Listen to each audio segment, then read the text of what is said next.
Good morning, good morning, good morning, good afternoon, good evening. Alright, kaibigan, kung saan ka mang sulok sa bundok, kaibigan, I wish you well, kaibigan. Welcome to the Parking University. Andito na naman ang iyong professor sa Parking University, and be grateful. Alright, kaibigan, yung topic natin ngayon sa ating episode, kaibigan, itong ni Robert Kiyosaki, itong Rich Dad, Poor Dad. Okay, so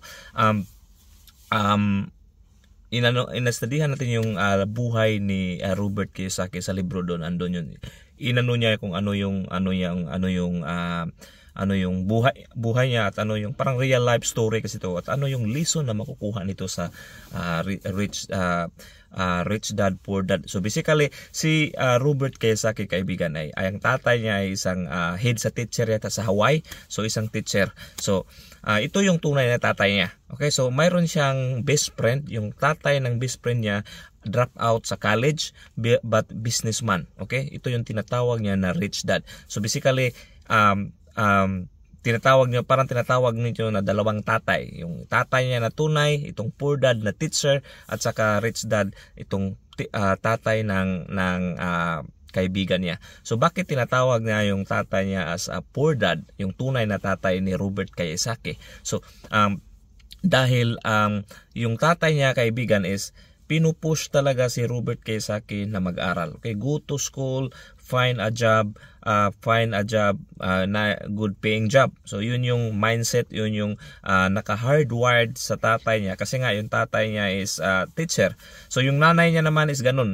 Yung nanay niya gusto niyang maging doktor, si Robert Kiyosaki. But si Robert Kiyosaki, sabi niya, nagfi-fail nga siya sa dalawang beses daw siya nagfi-fail sa writing sa high school. So meaning, how much more kung mag-proceed siya sa doktor. So parang hindi siya academic na matalino. Okay, so ngayon kung anuhan natin si Robert Kiyosaki, yung buhay niya, nakapagsulat siya ng itong libro na Rich Dad Poor Dad. Mga 25 million yata yung na-sold nito, kaibigan. At saka si Robert Kiyosaki is a very well known na very good investor, napakagandang investor. Marami tayong matutunan sa kanya. So basically yung tatay ng kaibigan niya is doon siya palaging doon siya tinitrain siya doon sa tatay sa kaibigan niya. Nag-ano yata doon sila ng library ba yun, sa maliit pa sila. Then later on doon siya nahubog sa tatay ng best friend niya, which is the rich dad. Okay, so inano niya na magaling si Robert Kiyosaki. Iniisip niya, kasi kung nakinig daw siya sa tunay na tatay niya, which is the poor dad, magiging parehas daw siya, kasi yung tatay niya daw, nag-struggle yung tatay niya. So kahit head na siya sa teacher daw, kasi linear kasi yung natin, hindi, pag nasa trabahante tayo na mindset, employee tayo na mindset, yung sahod natin or yung pira natin is hindi siya hanggang doon ka lang. So mag-increase ka man ng 2%, 3% per year, but yung inflation naman, kaibigan, is nag-increase ng 5 to 6%. So basically as an employee, nagbababa yung sahod natin kung yung increase ng salary natin is below the inflation rate. Pag inflation rate is 6% at saka yung sahod natin ay nag-increase lang siya ng 1 or 2%, 3%, so that means decreasing yung sahod natin, kaibigan. So yun yung mindset ni Robert Kiyosaki, na hindi ko to i-follow yung tunay ko na tatay, kasi iba yung ayaw ko nung magiging empleyado. Gusto ko yung i-follow yung mga advice sa rich dad niya daw. So swerte lang talaga si Robert Kiyosaki, kasi nakakahanap talaga siya ng mentor, kasi ganun talaga yung kaibigan. So lalo na kung bata pa tayo, or kahit hindi tayo bata, kahit 20, 30, 40, 50 years old tayo, kaibigan, kung tayo ay mamulat, okay, so tayo ay mamulat na pwede pala tayong mayroon palang other side sa buhay na abundance. Okay, so si Robert Kiyosaki, he is so lucky na batang-bata pa siya, kaibigan, nakilala niya itong si rich dad. Okay, so na businessman, drop out to sa college.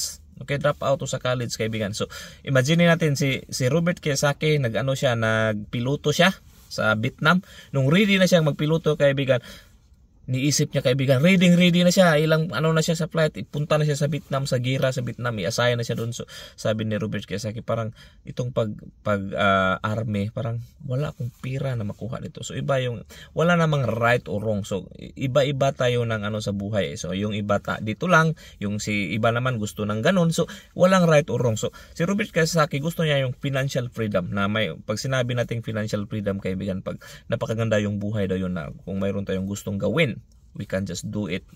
We can just whatever we want, whenever we want, whoever we want, because that's the power of money kaibigan. So there's a power with money. Okay, so money is energy, and money is energy kaibigan. So 'di ba? Kung ikaw ay walang pera, okay, whether you like it or not kaibigan, pag ikaw walang pera, wala kang ma-serve sa humanity, pwede kang walang pera kaibigan. So ganun yung law of nature. Okay, so kung wala kang ma-contribute to something kaibigan, walang magrerespeto sa iyo. So it's reality. Okay, so that's why we need to ano kaibigan, ano tayo talaga, we need to hindi tayo magpabaon diyan kaibigan. So kasi tingnan mo yung tao na walang pera, walang ma-offer sa community, pag wala kang ma-serve kaibigan, that's the law of the universe, wala kang ma-receive, okay? Even respect, wala kang ma-receive niyan kaibigan. So, may mga tao na walang pera but they are generous, like mayroon silang marami silang saging, mamimigay sila, mayroon silang palay, mamimigay sila. So,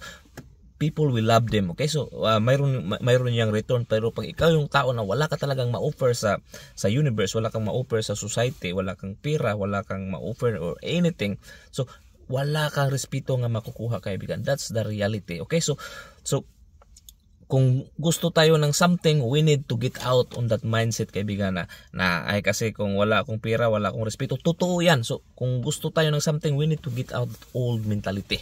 Ito yung ano talaga ni Robert. Okay, so ngayon kaibigan, okay, so imagine mo si Robert na kapag sulat siya ng Rich Dad Poor Dad, 25,000 million, nagfi-failed siya twice sa high school niya kaibigan sa writing. So ang sabi niya, he is not a good writer, he is not a good speaker, but bakit niya nagawa yon?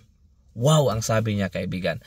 Kasi marami tayong mga our own belief na nagla-block sa potential natin kaibigan. Everyone daw sa atin mayroon tayong genius, pero hindi lang natin to siya natutulog lang siya, hindi natin siya ino-offer sa mundo, sa others. Okay, sabi niya hindi siya nagfi-fail siya sa writing, okay, but nakapagsulat siya ng napakagandang libro na 25. Hindi naman to magandang libro kaibigan, pero is a basic at saka nagiging top seller to.